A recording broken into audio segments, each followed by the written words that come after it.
¿Qué tal? Muy buenos días, estimados alumnos, ¿cómo les va? Ya estamos por acá en esta sesión, esta segunda semana de esta nueva materia, de este nuevo cuatrimestre. Sean bienvenidos de antemano, espero que se encuentren muy bien. Vamos a vamos a comenzar con estos nuevos temas y subtemas que tratan de acerca de las obligaciones, ¿no?, de los patrones conforme a la ley del ISR. Aquí tenemos, bueno, le estoy proyectando la pantalla en donde podemos ver el artículo 99 desde el portal del SAT, o sea, desde la página del SAT, donde nos habla, bueno, donde está explícito, ¿no?, el artículo 99, que habla acerca de las obligaciones de los patrones, ¿no? Si podemos corroborar, si podemos checar en plataforma, estos son, esto es un tema, ¿no?, un subtema que se tiene que ver en este día, en esta semana, ¿sale? Además de la integración del salario, pero recordando, ¿no?, que una cosa es el salario diario integrado y otra cosa es el salario base de cotización, ¿sale? Es muy parecido en un principio, ¿sale? Debido a un numerito, ¿no?, que sale en un principio, ¿no?, que es el factor de integración. Pero ahorita, si nos da el tiempo, vamos a empezar a ver, ¿sale? Y bueno, más que nada recordar la diferencia, ¿no?, que el salario diario integrado pues se ocupa para cuestiones laborales con respecto a una situación de liquidación o finiquito, ¿sale? Y el salario base de cotización es esencialmente y especialmente para uso de seguridad social, ¿no?, del IMSS. Bien, tenemos aquí estas 7 fracciones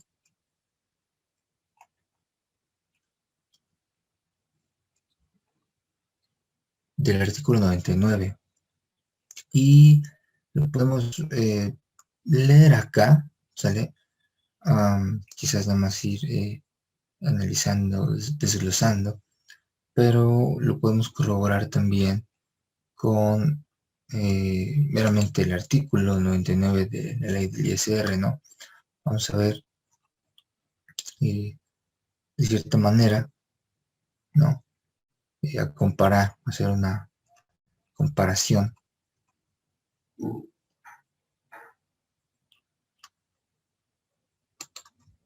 entre este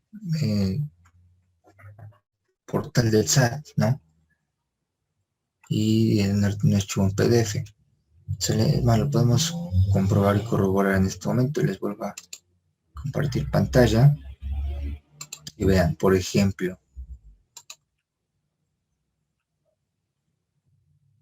el artículo 99 de obligaciones de los patrones. Quienes hagan pagos por los conceptos a que se refiere este capítulo tendrán las siguientes obligaciones. Fracción 1. Efectuar las retenciones señaladas en el artículo 96 de esta ley.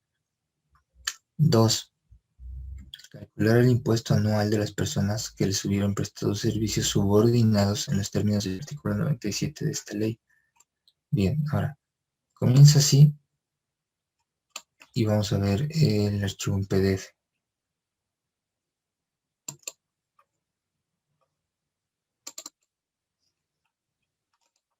Vean, artículo 99 de la ley del ISR dice exactamente lo mismo. Se hagan pagos por los conceptos a que se refiere este capítulo tendrán las siguientes obligaciones. Efectuar las retenciones señaladas en el artículo 96 de esta ley y calcular el impuesto anual de las personas que les hubieran prestado servicios subordinados en los términos del artículo 97 de esta ley. Ahora, hay que recordar algo. ¿A qué se refiere cada uno de estos? El artículo 96 se refiere a lo que vimos en la materia de impuestos personas físicas, o sea, de impuestos de las personas físicas. ¿Cómo se hacía el cálculo de la retención? Obviamente las personas físicas no lo hacen, lo hace la empresa, lo hace recursos humanos, ¿sale? Eh, la empresa misma, ¿no? Hace las retenciones a los trabajadores según corresponda, según sus ingresos. Y entonces a esto nos referiríamos con el artículo 96, ¿sale? Donde viene incluso la tabla, no sé si la recuerden, la tabla general de límite inferior, límite superior, cuota fija y excedente, ¿no? En donde se hace el cálculo de las retenciones de las personas físicas. Y el artículo 97, ¿sale? Hace alusión a esa misma retención, por así decirlo, ese mismo cálculo, pero de manera anual, ¿sale? Recordarán que es algo similar, solamente que se hace de manera anual, ¿no? Para ver si el trabajador, bueno, tiene que de alguna manera pagar o no pagar, ¿no? O incluso sale un saldo a favor en la declaración anual, ¿no? En la mayoría de los casos, en muchos casos, sale una cantidad a favor, lo cual se le conoce, ¿no? En la declaración anual como, bueno, una obtención de devolución, ¿sale? Nos quedamos en el archivo, no, es exactamente lo mismo, el archivo a la página del SAT, ¿sale? Entonces, no sé si me puedes ayudar, por favor. Pues nada más está Maya y Luis. Bueno, a ver, son 1, 2, 4.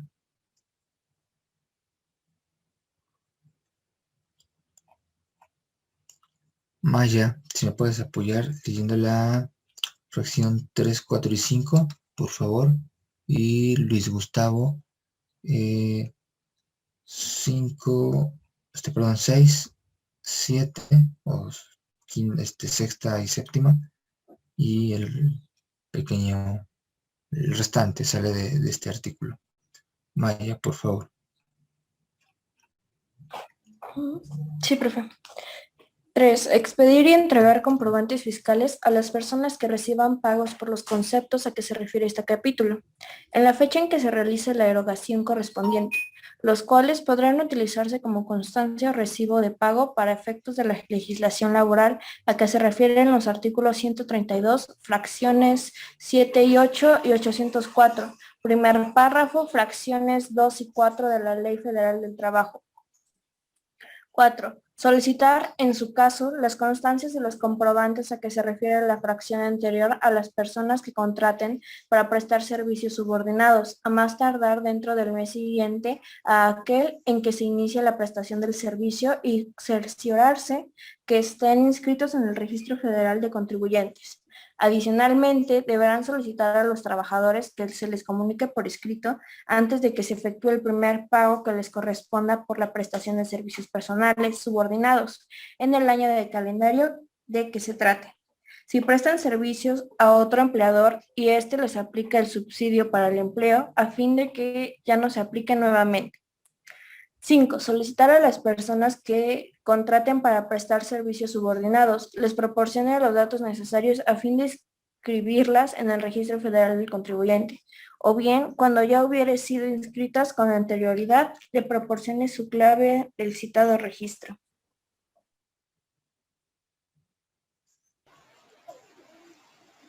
Fracción 6.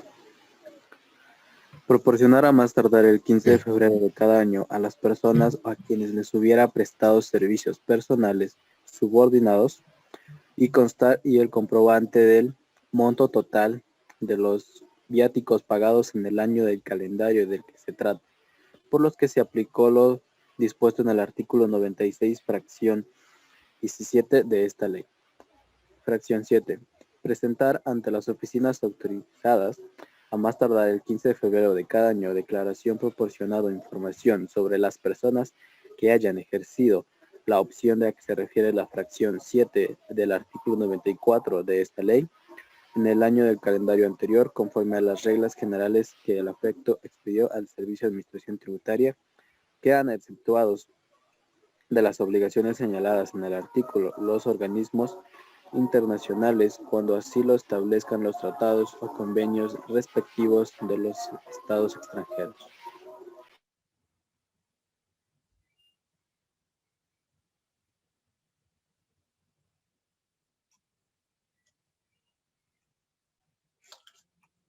Ok, se me está entrecortando un poquito el internet, pero vamos a darle, ¿sale? Bien. Recapitulando. Fracción 1. Efectuar retenciones a los trabajadores, según el artículo 96 de esta misma ley. Calcular el impuesto anual con base en el 97.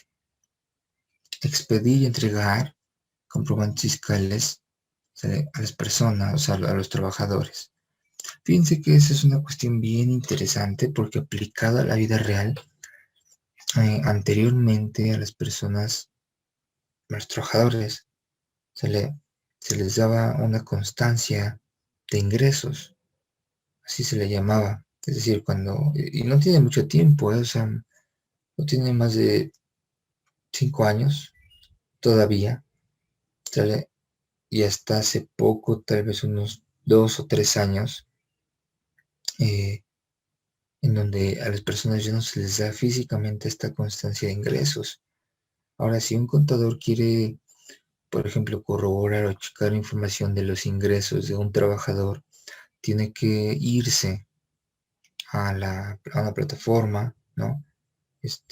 O al sistema, ¿no? De X o Y trabajos, incluso si es que lo tiene, ¿sale? O incluso si no hay un sistema operativo de una empresa, ¿sale? En donde yo pueda consultar la constancia de ingresos, lo único que me queda hacer, ¿no? Es ir a la página del SAT, sale ingresar el RFC y contraseña o firma electrónica del contribuyente, ir al apartado de facturas, ¿no? Y checar las facturas pues emitidas o recibidas, ¿no? En este caso, bueno, las recibidas son las que el trabajador va a, valga la redundancia, pues a recibir, ¿no? De la empresa, aunque también podría considerarse como facturas emitidas, ¿no? El trabajador hacia la empresa, aunque meramente no las haga, porque son régimen, recuérdenlo, por el régimen de sueldos y salarios. ¿Sale? Este régimen no tiene como tal ninguna obligación, a menos de que exceda 400,000 pesos al año y yo tenga 2 patrones o más. ¿Sale? Entonces, este caso del expedir y entregar comprobantes fiscales, en la actualidad a las personas ya no se les da, ¿no? Me ha tocado en algunas ocasiones, clientes que me dicen, pues conta, ya no me dan constancia de ingresos. Ya lo único que me hacen es pues ir a la aplicación de mi trabajo, ¿no? Y descargar los recibos de nómina. Y eso es pues muy pesado, muy telachero, porque al final de cuentas tienes que obtener y sacar y sumar el importe total, ¿no? De los ingresos anuales acumulados de esta persona. Entonces, bueno, quizás en algunos lugares todavía se sigan expidiendo constancias de ingresos, ¿sale? Pero bueno, esto se utiliza, se ocupa esencialmente, principalmente cuando la devolución ya no es automática en la declaración anual, sino cuando ya es manual, ¿sí? Cuando ya es una declaración que por X o Y motivo rechazaron, entonces tienes que meter correctamente o ingresar o registrar en el sistema pues los datos correctos, ¿sale? Pues basarte meramente con datos concretos, ¿no? Y si no hay una constancia de ingresos, pues bueno, lo único que queda hacer es de ingresar a la página del SAT y checar los comprobantes, ¿no?, que se hayan emitido, ¿no?, por el trabajador, en teoría, o los recibidos, ¿no?, para él. Aquí es una situación bien chistosa porque esencialmente las facturas recibidas pues son aquellas de gastos, ¿sale? Y el trabajador, pues como tal, digo, también puede tener facturas de gastos, pero casi no lo hace por estar en este régimen, ¿no? Sueldos y salarios.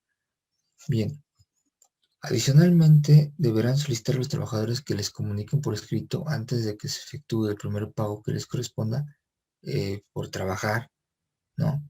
Si prestan servicios a otro empleador y este aplica el subsidio para el empleo a fin de que ya no se aplique nuevamente.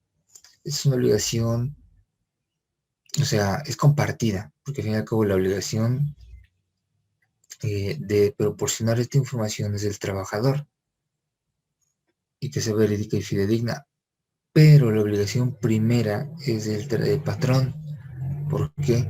Porque el patrón es aquel que debe hacer la solicitud, aquel que debe hacer esta petición, aquel que debe solicitar al trabajador que le diga si hay otro patrón de por medio o no, ¿sale?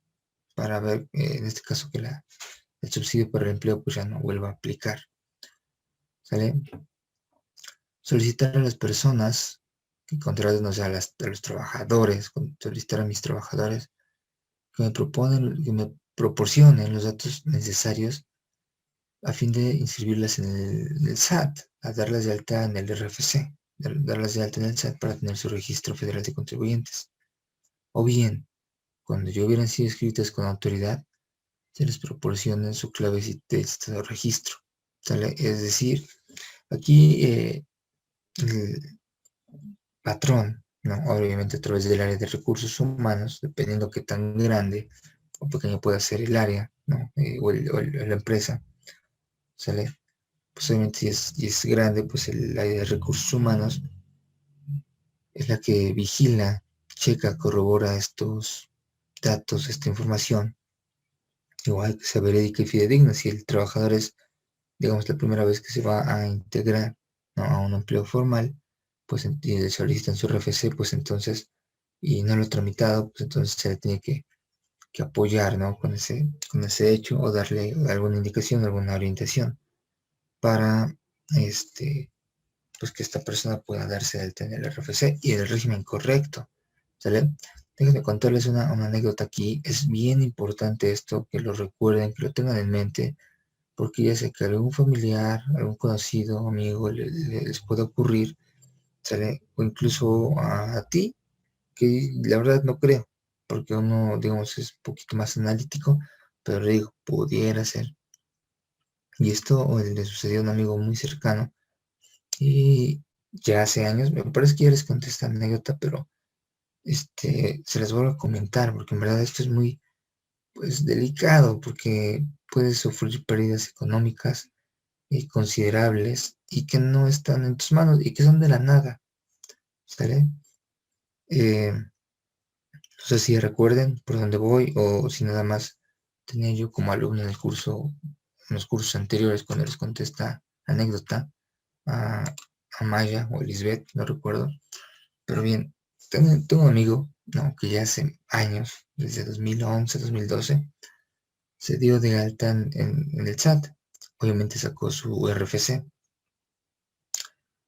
Eran los primeros trabajos en los que él asistía, por así decirlo, ¿sale? Su primer trabajo formal.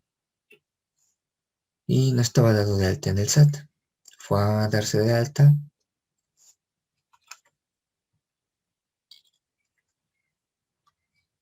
Y en el SAT cometen el error, incluso, bueno, también es como un error compartido, porque tenía que saber, y en su trabajo tenían que decirle también que pues, el régimen en el que se tenía que dar de alta era el de sueldos y salarios.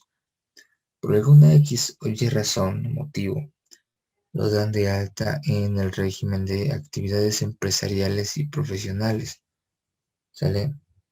O sea, como si fuera a cobrar el por honorarios. Eh, Después de eso, ¿vale? Bueno, la empresa tal vez todo el error o le dijo, ¿sabes qué? Pues bueno, está bien este régimen. El punto es que a lo mejor la empresa se aprovechó de eso, etc. X motivo. El punto es que él sí expedía facturas, ¿no? Primer error es que el régimen en el que le dieron de alta no debió ser. Ese es el primer error, ¿sale? Eso no debió haber sucedido. Ahora, suponiendo que la empresa así le hubiera solicitado darse de alta en el régimen de actividades empresariales y profesionales, ok, él ya estaba en la obligación de facturar por los ingresos que él obtuviera y eh, hacer declaraciones mensuales, ¿sale? Incluso también la famosa DIOT, que antes sí era obligatoria. La declaración informativa de operaciones con terceros es una declaración meramente informativa. No pagas nada, simplemente informas tus gastos para ver cómo funcionó tu IVA, ¿no? Cuánto pagaste de IVA principalmente. Entonces, él, para colmo, dilata poco tiempo, 1 o 2 meses tal vez, y solamente expidió a lo mucho dos facturas, o sea, 2 recibos honorarios. Le pagaron todo, sale de trabajar, cambio de trabajo, etc. Y por alguna que razón no se dio de baja. Se le conoce como dar de baja, aunque en realidad lo correcto es decir, no se suspendió, o no cambió, o no actualizó sus obligaciones fiscales. ¿Sale? Al no hacer esto, al no hacer ni una de las dos cosas, o sea, de suspenderse temporalmente o cambiar sus obligaciones fiscales, en este caso cambiar de régimen, ¿sale? A sueldos y salarios, no lo hace, no lo hace y se le hace fácil dejar pasar 2 o 3 años, quizás más. A esas alturas, bueno, yo podía apoyarlo. Estaba estudiando en la universidad, pero yo creo que sí podía aconsejarlo, ¿no? Por 2011, 2012. Una vez que salgo de la universidad, tal vez tenía yo como 1 año, 2 años de egresado, él me busca y me dice, oye, mira, me están llegando estas notificaciones, bla, bla, bla, bla, bla, bla. El SAT ya estaba, pues sí, hostigándolo, buscándolo, y diciéndole, ¿sabes qué? Tú me debes esto y hay una multa de por medio. Y pues era lógico, ¿no? Porque una persona que deja de laborar, deja de trabajar, eh, de algún modo tiene que darle aviso al SAT, ¿sí? Ahorita también me acuerdo de otra anécdota muy breve, de una persona que tiene una carnicería, estaba dada de alta en algún régimen, cierra su cortina, es decir, cierra temporalmente, tal vez, no sé, medio año, y pues obviamente el SAT, si no le das aviso, para el SAT es como si estuvieras trabajando, normal, ¿sale? Como si estuvieras laborando. Ahí en este pequeño paréntesis de la persona que tenía esta carnicería, lo que tenía que hacer es decir, bueno, ok, a ver, calculo el tiempo que me voy a dar de baja. ¿Sale? Me conviene suspenderme, pues ya me suspendo de una vez porque a lo mejor abro, si es que vuelvo a abrir mi negocio hasta después de 1 año. Pero si no, si calculo que van a ser 2, 3, 4, 5, 6 meses, ¿sale? Pues entonces me mantengo dado de alta y declaro en cero, ¿sale? Sigo haciendo declaraciones en cero, digo, el SAT tiene que creer y lo puede corroborar al momento de no expedir algún tipo de factura en el que pues las declaraciones en cero también son válidas. ¿Por qué? Porque está cerrada temporalmente mi empresa, pero quiero mantener mi mismo régimen, ¿sale? Entonces, regresando al ejemplo de mi amigo, no se da de baja, no se cambia de obligaciones fiscales, multa. Es delicado esto porque al final de cuentas él sigue debiendo esta multa, no la ha pagado. Le di un consejo como de, a ver, tengo entendido que esa multa desaparece después de 10 años. ¿Sale? Su multa primero era como de 38,000 pesos. ¿Sale? Y ojo, era multa por no presentar las declaraciones que ya se habían acumulado de más de 3 años. ¿Sale? Entonces, ¿qué es lo que hice? Rastré las facturas, lo puse al corriente, hice sus CIOT, que antes eran obligatorias, y por eso también hay una multa de por medio. Muy fuerte, sale de 8,000 pesos.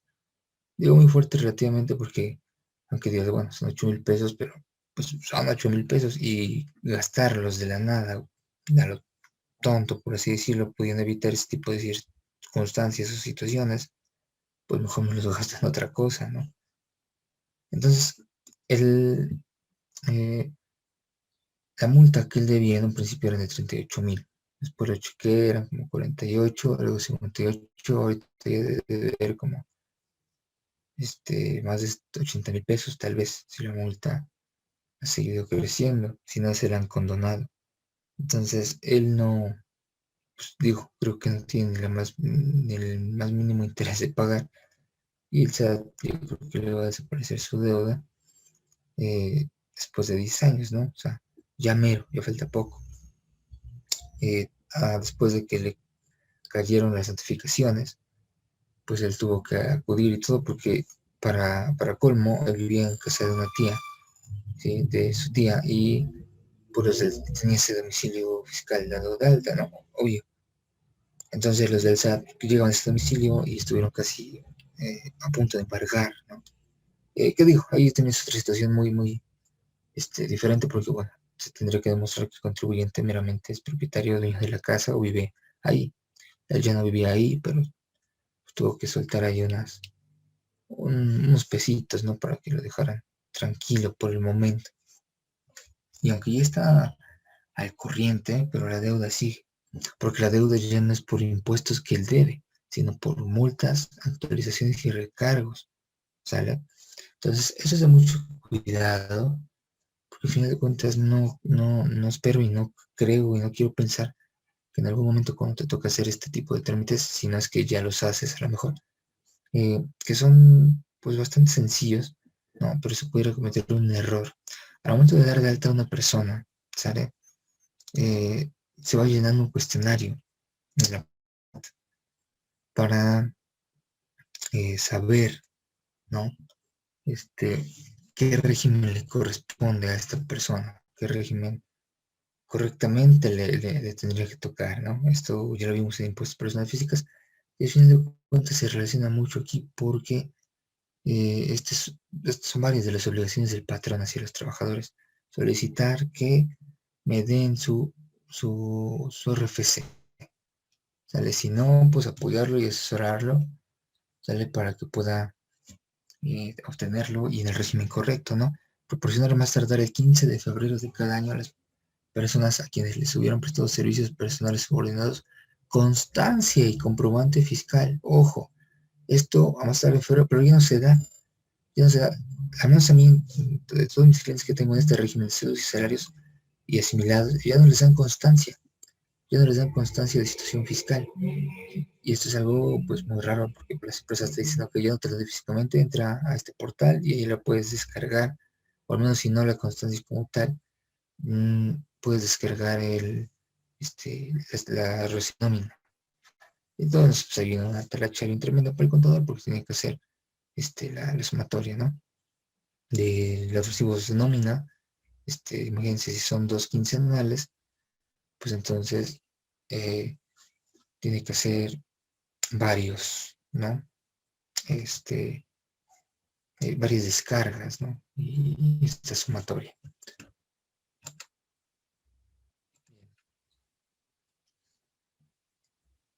Presentar ante las oficinas autorizadas más tardar el 15 de febrero de cada año declaración proporcionando información sobre las personas que hayan ejercido la opción A, que se refiere a la fracción séptima de ese artículo. ¿A qué se refiere esta? ¿De cuál declaración? Ok, bueno, las personas morales tienen la obligación de hacer anualmente 2 tipos de declaraciones. ¿Sale? En marzo, la de ISR, la declaración anual normal, la común, y en febrero, si más tardar el 15 de febrero, hacer la declaración de las retenciones, ¿sí? De las personas, de sus trabajadores, pues, ¿sale? Entonces es un mes antes hacer este tipo de declaraciones, que se llaman declaraciones, pues, informativas también de las retenciones, enteros de las retenciones de los trabajadores, de tus trabajadores. Ahora, quedan exceptuadas o exceptuadas de las obligaciones señaladas en este artículo los organismos internacionales cuando sí lo establezcan los tratados o convenios respectivos y los estados extranjeros, ¿sale? O sea, estos son los que quedan pues exceptuados de estas obligaciones. Voy a convertir en nueva pantalla y mi pregunta es, no sé si hasta aquí, hasta el momento, haya alguna duda, alguna pregunta. Es bastante interesante porque esto se relaciona mucho, o relaciona mucho a los trabajadores con los patrones, obviamente, pero las obligaciones esencialmente de quien se trata acá, de quien se habla, pues es de los patrones. No sé, en este momento solamente está Luis y Maya. No sé si tengan alguna duda hasta aquí.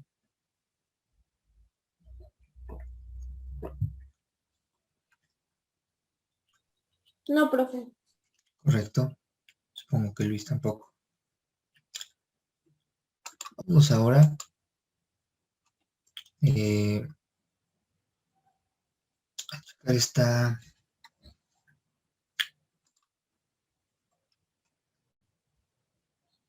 Es un intro, es un inicio, ¿sale?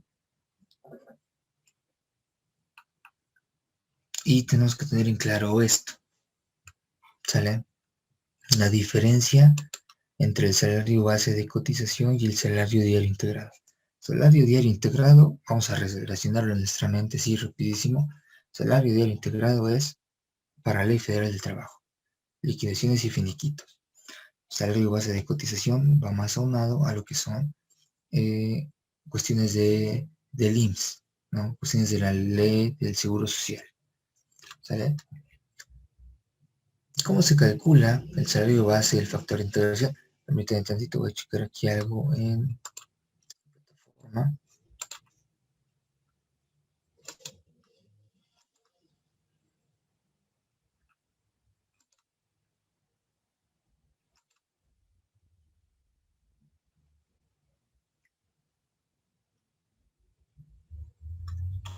Ok. El salario base de cotización es la base con la que el patrón cubre las cuotas de seguridad social. Esa parte es bien importantísima, es un artículo muy válido, muy fidedigno de la web, ¿sale? Repito, el salario base de cotización es la base con la que el patrón cubre las cuotas de seguridad social a su cargo. Y para el patrón, para el trabajador, es la base para calcular la retención que el patrón le hará en la nómina. ¿Ok? Les comentaba la semana pasada que en algunas cuestiones, en algunas empresas, me tocó, por experiencia se los digo, el personal pues de recursos humanos o finanzas, o quien llevara la nómina, ¿no? El encargado de la nómina. Decía, es que estoy haciendo la nómina y es válido, ¿sale? Decirlo de esa manera, porque al final de cuentas la nómina pues es el documento, el registro en donde se reflejan los pagos de cada uno de los trabajadores. Pero digamos que hay de nóminas a nóminas, ¿sale? Hay nóminas, independientemente del sistema que puedan manejar, no sé, el NOI de Aspel, independientemente de eso, a lo que me refiero cuando digo que hay de nóminas a nóminas, es que, por ejemplo, en un trabajo no te dan, o si te dan, no, o te hacen la retención de ISR, no se refleja como tal. Me acuerdo mucho de un caso en una escuela donde estaba trabajando, en donde simplemente la nómina la llevaban con el control de las horas clase que se impartían por cada docente de cada plantel así fue el nombre. Cada plantel, sucursal, bueno, no se llama así, campus, ¿no? Según sucursal, no, plantel. Entonces, cada plantel lleva el control de sus docentes, ¿no? Pero la nómina, ¿no? Yo me acuerdo que el encargado es un poquito presuntuoso, o si presumido, pues, presuntuoso. y decía, es que yo llevo el control de la nómina, ¿no? Yo en algún momento me acerqué a checar la nómina y su nómina, obviamente, bueno, era un archivo en Excel, repito, no pasa nada que fuese en Excel o en otro archivo, en un programa ya más formal, ¿no? Como el NOI. Eh, pero sí recuerdo que pues, su nómina era algo, híjole, bastante sencillo, bastante simple, que realmente, pues eso no podríamos llamarle como tal una nómina, ¿sale? Porque eso esencialmente, creo que en algún momento sí lo corregí y le dije, bueno, eso no es una nómina, eso solamente es el control de horas para el pago de los docentes, ¿no? Porque realmente la nómina, y muchos no lo hacen así, pero realmente la nómina ya tiene que ver con aspectos de seguridad social y de cubrir las cuotas obrero-patronales, ¿sale? Eh, Aquí en cuestiones de IMSS, uno de los programas que se utiliza, ¿sale? Es el SUA, Sistema Único de Autodeterminación. Tiene su chiste también para, incluso para descargar en la computadora, ¿no? Eh, Bien, entonces la nómina realmente, cuando hablamos de nómina, ¿sí? Ya tenemos que tener en nuestra mente que hacemos alusión a que hay cuotas obrero patronales, ¿sale?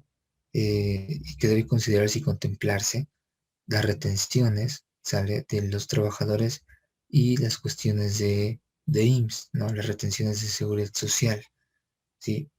Para, como lo vimos en la clase anterior, que pues básicamente son los dos descuentos principales que se le hacen a los trabajadores, ¿no? El impuesto que tienen que pagar, que es el ISR retenido, y que pues posteriormente se le puede devolver, ¿no? En la declaración anual, y el IMSS, ¿no? Am, que son las cuotas, que si ya no es un impuesto retenido, sino una cuota que tiene que pagar por obligación de ley. ¿En qué ley nos vamos a basar? Sale en muchos artículos de esta materia, pues obviamente en la ley del Seguro Social, ¿sí? ¿Sale? En el artículo 27 encontramos que el salario base de cotización se integra de acuerdo con el artículo 27 de la ley del Seguro Social por los siguientes conceptos, ¿sale? Tenemos aquí estos conceptos y tenemos ejemplos, ¿sale? Me gustaría leer el artículo 27 de la ley del Seguro Social, pues para entrar un poquito, deberían de tener la base teórica pues bien fundamentada, ¿no? No sé, por favor, Maya, si me puedes apoyar a ver cuántos son los divididos del 27 y 9 párrafos, 10 párrafos, 11, 2, son 11, 12, 6 y 6. Maya, si me puedes ayudar con el primer párrafo y ya está el número 5, por favor. Artículo 27. El salario Posteriormente, base. Luis Gustavo, los restantes. Artículo 27. El salario base de cotización se integra con los pagos hechos en efectivo por cuota diaria, gratificaciones, percepciones, alimentación, habitación, primas, comisiones, prestaciones en especie y cualquier otra cantidad o prestación que se entregue al trabajador por su trabajo. Se excluyen como integrantes del diario base de cotización, dada su naturaleza, los siguientes conceptos. 1. Los instrumentos de trabajo tales como herramientas, ropa y otros similares. 2. El ahorro cuando se integre por un depósito de cantidad semanaria, quincenal o mensual, igual del trabajador y de la empresa. Si se constituye en forma diversa o puede el trabajador retirarlo más de 2 veces al año. Integrará salario. Tampoco se tomará en cuenta las cantidades otorgadas por el patrón para fines sociales de carácter sindical. 3. Las aportaciones adicionales que el patrón convenga otorgar a favor de sus trabajadores por concepto de cuotas de seguro de retiro, cesantía en edad avanzada y vejez. 4. Las cuotas que en términos de esta ley corresponda a cubrir el patrón. Las aportaciones al Instituto del Fondo Nacional de la Vivienda para los trabajadores y las participaciones en las utilidades de la empresa. 5. La alimentación y la habitación cuando se entregue en forma onerosa a los trabajadores. Se entiende que son onerosas estas prestaciones cuando el trabajador pague por cada una de ellas, como mínimo el 20% del salario mínimo general diario que rija en el Distrito Federal. 6. Las despensas en especie o en dinero, siempre y cuando su importe no rebase el 40% del salario mínimo general diario vigente en el Distrito Federal. 7. Los permisos por asistencia y puntualidad, siempre que el importe de cada uno de estos conceptos no rebase el 10% del salario base de cotización. 8. Las cantidades aportadas por los fines sociales, considerándose como tales las integradas para constituir fondos de algún plan de pensión establecidos el patrón o derivado de contratación colectiva. Los planes de pensión serán solo para los que reúnan los requisitos que establezca la Comisión Nacional del Sistema de Ahorro para el Retiro. Y 9. El tiempo extraordinario dentro de los márgenes señalados de la Ley Federal de Trabajo. Para que los conceptos mencionados en este precepto se excluyan como integrantes del salario base de cotización, deben estar debidamente registrados en la contabilidad del patrón. En los conceptos previstos en la fracción 6, 7 y 9, cuando el importe de estas prestaciones rebase el porcentaje establecido, solamente excederá en el salario base de cotización. Y ya. Ok, muchas gracias a ambos. Entonces, este artículo 27 nos hace mención, pues, de todos los conceptos, ¿no? Que van implícitos, ¿no? Que integran el salario base de cotización. Pero ojo, repito, el salario base de cotización se maneja para IMSS y para Seguridad Social, y el salario del integrado para cuestiones laborales, que en un principio son casi o prácticamente lo mismo, ¿sale? Eh, Resulta ser cierto, pero cuando ya se agregan o se anexan otros conceptos diferentes, entonces ahí sí es donde cambia la cosa. Porque incluso los mismos factores de integración para calcular, ¿no? El finiquito, la liquidación de un trabajo, se utilizan el mismo o los mismos factores de integración que por excelencia en el primer año son de 1.0452, y ahorita vamos a ver por qué y cómo se utiliza en este caso. Bien, les voy a dar 7 minutos a partir de este momento para que ustedes indaguen en la web, bueno, en un libro no puede ser, ¿verdad?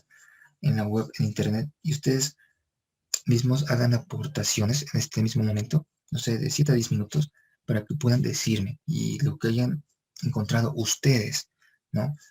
En cuanto a la diferencia de lo que es salario diario integrado y salario base de cotización. Ya les di la base de la diferencia. Ahora quiero que ustedes busquen más cosas y hagan aportaciones en este mismo momento en esta clase. Son 8:48, 8:55. Les pregunto si ya encontraron algo, o hasta las 9 más tardar podríamos retroalimentar este pequeño punto para que me digan ustedes en qué momento o en qué punto ya se diferencian y ya se empiezan a separar salario diario integrado y salario base de cotización. ¿Sale? Por favor, no sé si tengan alguna duda en cuanto a esta pequeña actividad de unos minutos o a mi pregunta. No sé, Luis y Maya, si hay alguna duda. No, profe. Ok, por favor, 7 minutos. Todo claro. 7 minutos. Gracias.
Solamente como comentario u observación y sugerencia, obviamente hay cosas que vamos a encontrar en la web que pueden resultar erróneas o incorrectas, ¿sale?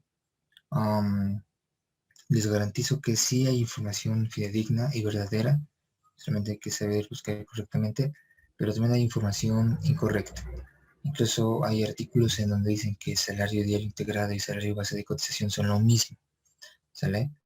Eh, y, y básicamente sí al principio, pero su utilización es diferente, ¿no? Entonces ahí es en donde ya empieza a haber una marcada diferencia. Cuidado y ojo con eso, nomás es una sugerencia. 5 minutos más, si no es que ya encontraron algo, pueden decirme, pero 5 minutos, por favor.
Bien.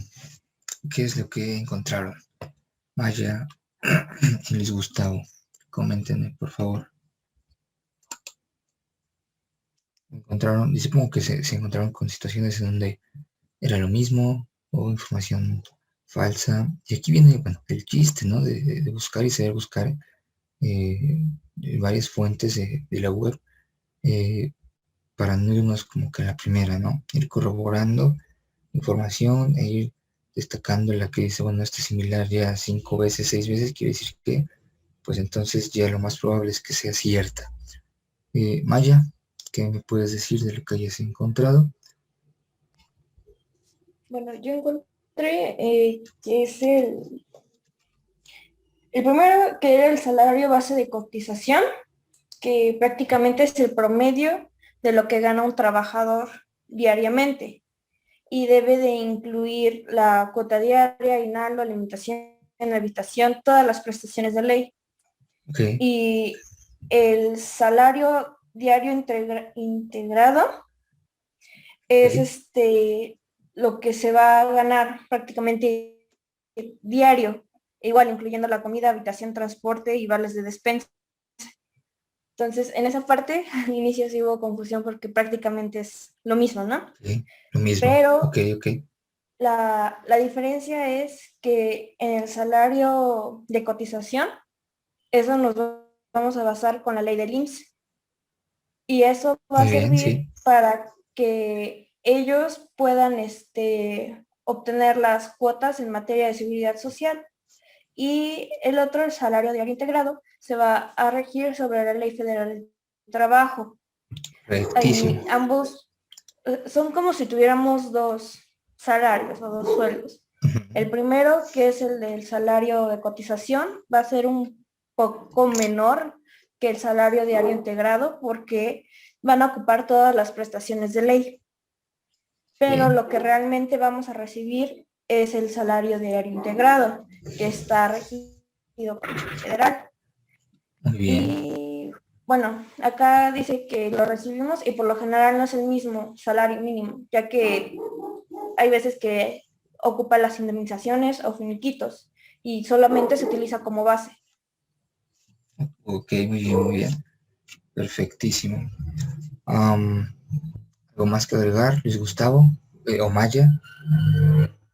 Vamos a ir No, aterrizando ya, ok, aclarando esto. Bien. Vean, Luis Gustavo, no sé si hay algo que comentar. Dices lo mismo. Pues debido a que investigamos lo mismo, pues prácticamente la misma información, digo, Ok, lo que se asimila correcto. mucho es Algo pagos diferente, algo... los principales, con la diferencia es que Ajá, el salario base de cotización se emplea para las cuotas o aportaciones de seguridad social, la sí, ley del IMSS y el diario integrado por la Ley Federal del Trabajo. correcto. Y ya. Muy bien. Vean, una vez teniendo bien en claro esto, vamos ahora como que a la práctica con cuestiones, no de casos prácticos todavía, eso me gustaría dejarlo y dedicarle 1 hora exclusivamente el día miércoles. Vean, una vez teniendo en claro que el salario base de cotizaciones para IMSS, para cuestiones de seguridad social y que el salario diario integrado, ¿sale? Es para Ley Federal del Trabajo, ¿sí? Vamos a recordar lo siguiente, ya en casos reales, ya en caso, en la vida, en la experiencia propia, ¿no? De un servidor que he tenido. El salario diario integrado, que es para cuestiones laborales, se utiliza más para finiquitos y liquidaciones, ¿sale? Aquí tendremos que hacer también un recordatorio, ¿sale? Estoy checando aquí en el programa a ver si no viene esa, como diferencia, no recuerdo, a ver, permítanme un minuto. Salario. Sí, lo vemos la siguiente semana, de hecho, determinación de finiquitos y liquidaciones, ¿ok? Entonces, nada más les adelanto y les anticipo, ¿ok? Para el salario diario integrado, que es meramente laboral, se utiliza para finiquitos y liquidaciones. Ok, ahora, ¿alguien me puede decir la diferencia, si es que lo recuerda, entre un fin? Esto no es necesario que lo busquen en este momento, ¿sale? Porque lo vamos a ver la siguiente semana. ¿Cuál es la diferencia entre una liquidación y un finiquito? ¿Cuál es la diferencia entre finiquito y liquidación? Igual, si no la recuerdan, díganme, ¿no? Porque una cosa es así como de, la vi, pero no la recuerdo, y no la vi tampoco en otras materias, que en teoría en la materia en la que tendría que haberla visto es en alguna materia de derecho laboral o derecho del trabajo. Cómo calcular un finiquito en la liquidación, pero ahorita no les estoy pidiendo cómo se calcula una y otra, ¿sale? Porque se necesitarían datos, ¿no? Y eso lo veremos la siguiente semana, repito. Pero esencialmente, en la teoría, ¿cuál es la diferencia entre un finiquito y una liquidación? Maya. Es válido también que me digas, no la recuerdo en este momento, ¿sale? No lo busquen, no lo busquen, ¿sale? Si no, bueno, te la pueden buscar posteriormente, ¿no? Después, pero en este momento, ya para ir aterrizando esta idea, ¿sale? Si pudieran decirme, si lo recuerdan, si no, no hay problema, se los comento, se los menciono aquí en breve, ¿no? Aquí en corto. Yo, profesor, Luis. como recuerdo un poco sobre el concepto de finiquito, liquidación, no, posiblemente me confunda, no sé, pero en el finiquito, si no me equivoco, es la remuneración económica que da como tal el patrón al trabajador al terminar su relación laboral. ¿Sí Es correcto, es correcto. Pero bueno, falta lo que es liquidación, pero está bien, lo que acabas de decir es correcto, Luis. Cuando se da un término, sale un término, un tiempo, sale de término laboral, se da un finiquito. Esencialmente cuando el trabajador renuncia, principalmente, sale, o cuando pues lo despiden, sí, lo corren al trabajador, sí le tienen que dar un finiquito, siempre y cuando no haya sido por algún tipo de robo, ¿no? Porque ahí sí ya no, ahí no le toca ni finiquito, al contrario, hasta pueden demandar al trabajador por robo, y tiene que pues pagar lo que se robó o pues cárcel, ¿no? Pero bueno, eso es en la teoría. El finiquito esencialmente se da cuando un trabajador renuncia principalmente. La liquidación se da cuando a un trabajador lo despiden de manera injustificada. Ojo, el finiquito se da cuando un trabajador esencialmente renuncia. También se puede dar obviamente cuando lo despiden de manera justificada, ¿sale? Usando el sentido común, si este cuate se robó algo de la empresa, pues que le voy a dar finiquito, que agradezca que no le meta una demanda y le meten a la cárcel. No digo si se robó una computadora, pues sí se puede aplicar, tengo sus datos, la denuncio, pues nada de finiquito que le va a tocar, digo, también es proporcional, porque si la computadora costó 10,000, 15,000 pesos y su finiquito es de 2,000 pesos nada más, pues bueno, o sea, sí es una diferencia grande, ¿no? Si su finiquito, mejor se robó algo pequeño, ¿no? Y ya con eso, pues, estamos amando para su finiquito, pues ya no le doy finiquito. Ahora, la diferencia principal está en esto: el finiquito se da cuando un trabajador principalmente renuncia o es despedido de manera justificada, salvo que se haya robado algo, ¿no? Repito, agradezco que no le meto una demanda y lo llevan a la cárcel, ¿no? La liquidación se da cuando el trabajador es despedido de manera injustificada. Ahora, hay una gran diferencia en los montos. No es lo mismo que una persona renuncie o la despidan de manera justificada y le den un finiquito, que por poner una cantidad muy, muy burda, muy X. Vamos a suponer que de finiquito le dan 5,000 pesos, porque obviamente el finiquito tiene que anexar todas las prestaciones de ley, que son aguinaldo, vacaciones, prima vacacional y prima dominical. ¿Sale? Vacacional esencialmente. La prima dominical nada más es pues, si trabaja domingos o o así, pero eso es en el momento, ¿no? O sea, no para, tanto para el finiquito. Pero el finiquito son 3, aguinaldo, vacaciones y primo vacacional, ¿sale? Y sus proporcionales, obviamente, o los proporcionales, o las proporciones, según sea el periodo de tiempo que ha trabajado. Ahora, puede ser que de finiquito le correspondan 5,000 pesos en un despido justificado. Y en un despido injustificado, además de todas esas prestaciones, se agrega o se anexa lo que es los 90 días, ¿sí? O los 3 meses de salario más 20 días por cada año laborado.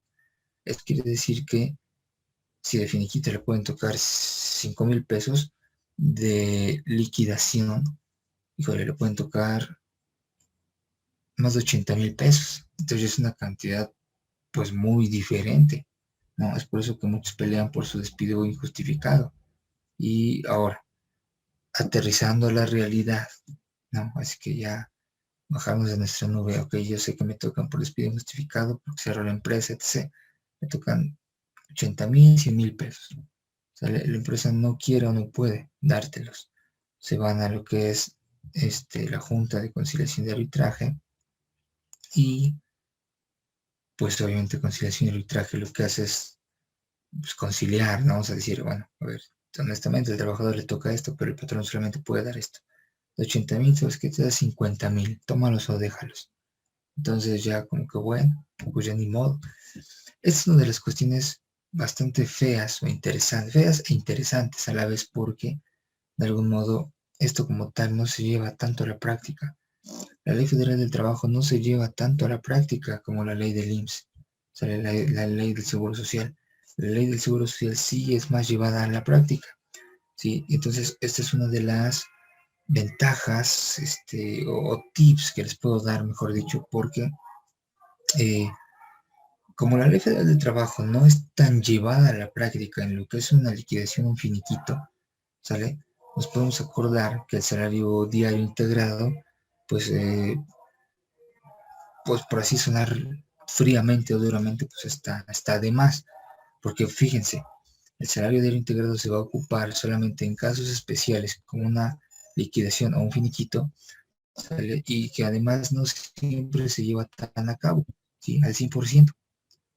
Es por eso que el salario diario integrado sí es utilizado, pero no es um, tan llevado a la práctica 100% real como es o debe ser o debería ser. El salario base de cotización, sí, el salario base de cotización es el que más se toma en cuenta porque es el que se utiliza para pagarle la nómina al trabajador cuando se le da seguridad social en la nómina. Ah, ese sí, el salario base de cotización. O sea, como es de IMSS y el IMSS sí lleva un poquito más las cosas como debe ser, ¿sale? Y esencialmente tratándose de los salarios de los trabajadores, pues entonces sí podremos darle mayor prioridad a lo que es el salario base de cotización, porque este salario base de cotización, repito, no solamente se utiliza cuando hacemos una liquidación o un finiquito, no, se utiliza cada quincena, cada mes, cuando se hace la nómina de los trabajadores y se descuentan, ¿no? Las cuotas obrero patronales, ¿no? Obviamente, bueno, las obrero que le corresponde a los trabajadores meramente. Obrero patronales es cuando ya implica, ¿no? Las aportaciones también que el patrón debe hacer por cada uno de sus trabajadores. ¿Sale? Fíjense, haciendo una pausa ya con esto me gustaría terminar para que entráramos de lleno al día miércoles a hacer esta cálculo, esta observación de este cálculo de el salario base de cotización. Muchas veces pues a los empresarios, ¿no? Se les ve de algún modo pues mal, porque pues no pagan, a lo mejor pagan más que el salario mínimo, o no les dan seguridad social a sus trabajadores, etc. Pero dense cuenta, esto es muy costoso, verdaderamente es muy costoso que una empresa que en un inicio quisiera o pudiera dar de alta a un trabajador tiene que tener muy fuertes ingresos, y no solo eso, sino ingresos fijos, estables, para poder hacer frente a la demanda de sus trabajadores con base en sus aportaciones, ¿sale? de seguridad social. Sale muy caro, sale muy caro. Es por eso que a veces en un trabajo de una empresa pequeña, por así decirlo, pues no dan seguridad social porque no hay esa capacidad de pago. Y si la hay, las utilidades se vuelven mucho menores, muy inferiores, ¿sale? Y pues nada, date cuenta, si tuviéramos varios trabajadores y a cada uno se les da IMSS, no, a cada uno se les da seguridad social, pues entonces la empresa tendrá que hacer estos cálculos, ¿sale? Con el salario mínimo, por ejemplo, y si es el primer año, con el primer año, ¿sale? Para calcular el factor de integración y hacer el cálculo correspondiente a lo que es eh, el salario del trabajador. Pero imagínate si tienes más trabajadores, no todos son el salario mínimo y además ya no están ahí como su primer año, sino ellos llevan 5 años. Entonces estos gastos, que de hecho son gastos de administración, ¿sale? Se disparan. Estos gastos operativos de la cuenta contable de gastos de administración, ustedes la recordarán y la sabrán muy exactamente a plenitud, ¿sale? Se disparan y se vuelven mucho, ¿sale? Porque además en estas cuotas se integran lo que es también Infonavit, o sea, la vivienda para el trabajador o los trabajadores, que al menos el patrón de sus sueldos son el 5%, tienen que aportar el 5% del sueldo del trabajador, ¿sale? Entonces, eh, y de la bolsa del patrón, no de la bolsa del trabajador, ¿sale? Una de las cosas que quiebra al sistema, puede quebrar, es que, pues sí, hay muchos trabajadores. Incluso, de las cosas que más quiebran al sistema es lo siguiente, y lo voy a decir con toda la frialdad del mundo y cómo es. Si tú pones un negocio familiar, no sé, una tiendita, ¿sale? Y dices, bueno, soy el dueño, quiero tener un trabajador y lo voy a dar de alta. Entonces lo primero que tienes que hacer es darte de alta en el SAT, como RIF, como régimen de incorporación fiscal, etc., facturar, bla, bla, bla. Posterior a eso, después de que tengas tu alta en el SAT y quieras dar de alta, por ejemplo, a tu trabajador, que en este caso puede ser tu hermano, tu tío, tu amigo, tu papá, tu mamá, ¿sale? Pues entonces te darás cuenta que básicamente lo que estás haciendo no está mal, o sea, no es ilícito, pero ahí es en donde podemos quebrar el sistema, o sea, lo podemos dañar, porque al final de cuentas, si somos bien objetivos, si somos realistas, algunas o muchas personas hacen o dan de alta un negocio, una tiendita X o Y, giro, sale pequeñito, donde a duras penas tienen soporte para pues, poder crecer y luego quieren dar de alta un trabajador. Digo, no está mal, al final de cuentas es válido, es correcto y no es nada ilegal, ¿sí? Pero si el propósito principal o el objetivo principal es dar de alta un negocio para poder dar de alta el seguro social a un familiar mío, entonces ahí es en donde el sistema quiebra o puede quebrar, ¿sale? Porque ya somos muchos, ¿no? Y de algún modo, que todos tenemos derecho a la salud, ¿sale? Seamos honestos, a veces lo hacemos porque pues a lo mejor le faltaría un poquito a mi familiar, mi tío, primo, papá, para que se pensione, ¿sale? Y entonces se puede pensionar, ¿no? Y además, ojo, que si quiero que salga bien en su pensión, pues le vamos a meter pues, 3 salarios mínimos, ¿sale? Un salario alto, pues. Lo vamos a ver la siguiente clase también, pero se los comento en este mismo momento. Una de las grandes diferencias, y con esto concluyo, una de las más grandes diferencias está que el salario diario integrado se ocupa para cuestiones laborales, esencialmente finiquitos y liquidaciones, y que no siempre se lleva 100% a la práctica real, ¿sale? Y el salario base de cotización sí, por cuestiones de IMSS y de seguridad social.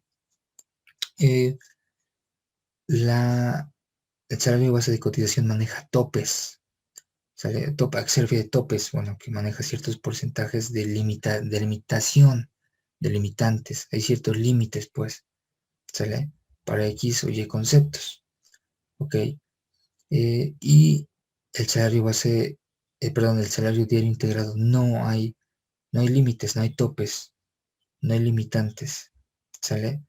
En el salario base de cotización sí, ¿sale? Y esto lo veremos en la práctica la siguiente clase que vamos a ver el día miércoles. Por ejemplo, repito, cuando hablamos de salario base de cotización, ¿no? Y decimos, no sé, acerca de las cantidades aportadas para fines sociales, ¿sale? No debe sobrepasar el 10% de esas cantidades para salario base de cotización, ¿sale? O no debe sobrepasar, como ya lo veíamos, de ciertos salarios mínimos generales, ¿sale? Para poder dar de alta a alguien en el IMSS, ¿no? Son los 25 salarios mínimos generales. Entonces, el salario base de cotización maneja topes, maneja limitaciones, repito, y el salario diario integrado no. Ese así que se deja ir como es, como va, ¿ok? No sé si hasta aquí tengan alguna duda, alguna pregunta, pero por mi parte el día de hoy ha sido todo. El día miércoles vamos a ver, y este link que he cargado, lo pueden checar, lo pueden ver, y además de esos 2, 3 casos que veremos, ¿no? Vamos a ver otros de nosotros mismos para poderlos generar, inventar y resolver aquí mismo en clase, esperando que nos dé tiempo. No sé, Maya, les Gustavo, si hay alguna duda, alguna pregunta, con toda confianza. Si no, pues sí, Maya, sí, Luis, no, ¿verdad? Ok. No, profe. De mi parte, el día de hoy ha sido todo. Muchas felicidades a sus mamitas. Cuídenlas mucho, disfrútenlas. Si es que aún las tienen, yo creo, espero que sí. Y si no, bueno, recordar es vivir también, ¿no? Cuídense mucho. Hasta la próxima. Gracias, profe. Buen día. Hasta luego, gracias. Igual día. Igual, buen día. Nos vemos en la siguiente clase. Buen día. Hasta luego. Igualmente, buen día.